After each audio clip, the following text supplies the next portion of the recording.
తీర ప్రాంత వాసులపై దోపిడీ. ప్రస్తుతం కావలి ఎమ్మెల్యే కావి కృష్ణారెడ్డి అబద్ధాలు చెప్పి తీర ప్రాంత వాసులను మోసం చేశారని మాజీ ఎమ్మెల్యే రామిరెడ్డి ప్రతాప్ కుమార్ రెడ్డి అన్నారు.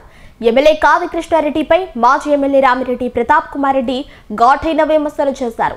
ఈ రోజు జరిగిన విలేకరుల సమావేశంలో మాజీ ఎమ్మెల్యే రామిరెడ్డి ప్రతాప్ కుమార్ రెడ్డి పాల్గొని నూతనంగా ఏర్పడిన కమిటీ మెంబర్ల నాయకుల సమక్షంలో జరిగిన మీడియా సమావేశంలో తీర ప్రాంత వాసులకు జరిగిన మోసాన్ని దుయ్యబట్టారు.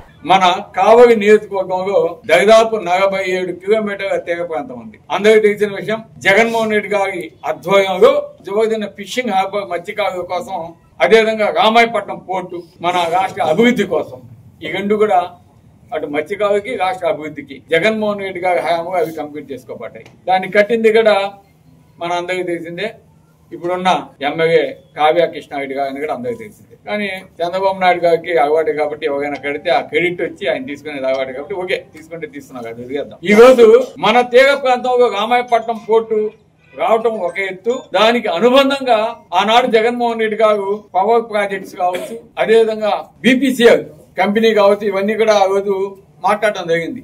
ఆ రోజు మేము వాళ్ళకి దాదాపు ఆ తీర ప్రాంతంలోని గ్రామాలు, మన కావలి నియోజకవర్గంలో ఉండే గ్రామాలు మృతుకోట కావచ్చు, చెన్నైపాలెం, 2 చెన్నైపాలెం, పడ్డపాలెం 50 లక్షలు ఇస్తామంటే రామిరెడ్డి ప్రతాప్ కుమార్ 10 సంవత్సరాలు ఎమ్మెల్యేగా ఉన్నాడు. 50 లక్షలు వారికి ఎందుకు, 5 లక్షలు కమిషన్ నాకు ఇవ్వండి అని అక్కడ ఏ విధంగా అబద్ధాలు చెప్పాడో మీ అందరికీ కూడా తెలుసు. అంతేకాదు ఇంటికి ఒక ఉద్యోగం, ఎవరైతే భూములు కోల్పోతున్నారో వారికి ఒక ఉద్యోగం ఇప్పిస్తానని చెప్పి మీ భూములు ఆక్యుపై చేసే ముందే పేపర్ మీద కలెక్టర్ కాడ సంతకం చేయించి, ఏంటి కలెక్టర్ కాడ మీ ఇంటికి ఒక ఉద్యోగం, ఇంటికి ఒక ఉద్యోగం అంటే ఎవరైతే భూములు కోల్పోతున్నారో వారికి ఒక ఉద్యోగం ఇప్పించి 50 లక్షల రూపాయలు మేము ఇప్పిస్తామని ఆనాడు ప్రతి ఒక్క తీర ప్రాంత గ్రామంలో చెప్పుకున్నాడు. ఈ రోజు ఏమంటారు తెలుసా, వాళ్ళు పోయి అడిగితే మీ భూమికి 12 లక్షలు వస్తుంది, వాళ్ళేదో దయచేసి దయ ఉంచి ఇంకొక 6 lakhs యాడ్ చేసి 18 లక్షలు ఇస్తారు, అంతే నాకాడ రాబాకండి, ఏం చేసుకుంటా చేసుకోండి, ఇంటికి ఒక ఉద్యోగం, భూమికి ఉద్యోగం కూడా నేనేం చెప్పలేదు అని ఈ రోజు వాళ్ళ మీద కసురుకొని ఈ రోజు వాళ్ళ ఇంటికి వచ్చిన వాళ్ళని గెంటేసిన పరిస్థితి. ఈ రోజు చాలా మంది మత్స్యకారులు, చాలా మంది గుద్దుకోట నుంచి, చెన్నైపాలెం నుంచి, ఆనమడుగు సగాపాలెం, తుమ్మలపేట నుంచి మా కాడికి వచ్చి ఈరోజు చెప్తాను, సార్ మేము విధంగా పోతే మమ్మల్ని ఈ విధంగా అరిసి తిట్టి పంపించాడు సార్. ఆ రోజు మా గ్రామాలకు వచ్చి 50 లక్షలు నేను ఇప్పిస్తాను, కలెక్టర్ చేత రాయించి సంతకం పెట్టించి ఎవరైతే భూములు కోల్పోయారో వాళ్ళకి ఉద్యోగం ఇప్పిస్తానని ఆ రోజు మీటింగ్ లో చెప్పాడు. ఇక్కడున్న మీ అందరికీ ఏమన్నా తెలుసా బావి? విన్నాగా చెప్పండి, ఏమంటే తెలుసా? విన్నాగా 50 లక్షలు ఇస్తామంటే 5 లక్షలు నేను కమిషన్ అడతా అంట, లేదంటే 30 లక్షలు ఇప్పిస్తానన్నా అంట.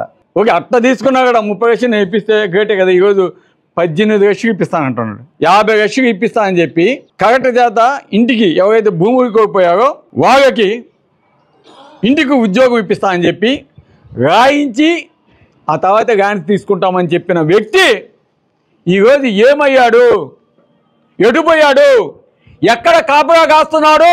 ఆయనకి టైం లేదు, ప్రజల సమస్యలు ఆయనకి టైం లేదు. ఎవరిని ఎత్తి జైలు వేద్దామా, ఎవడు వ్యతిరేకంగా మాట్లాడితే వాళ్ళ మీద ఆడ కత్తుకు పెట్టి, దొంగ కేసుకు పెట్టి, ఎస్సీ ఎస్టీ కేసుకు పెట్టి ఇబ్బంది పెడదామా అన్నది తప్ప ఈరోజు ఆయన చేసేదంతా ఏదైతే ఎలక్షన్స్లో చెప్పాడో అతను అన్ని అబద్ధాలు. ఎందుకంటే ఆయన టీచర్ కదా, బాగా ధారాళంగా మాట్లాడతాడు, మేము ఆయన కాగా మాట్లాడగాము కొద్దిగా. ఈరోజు ఆయన చేసేది మొత్తం ఏందో మీకు తెలుసు కదా.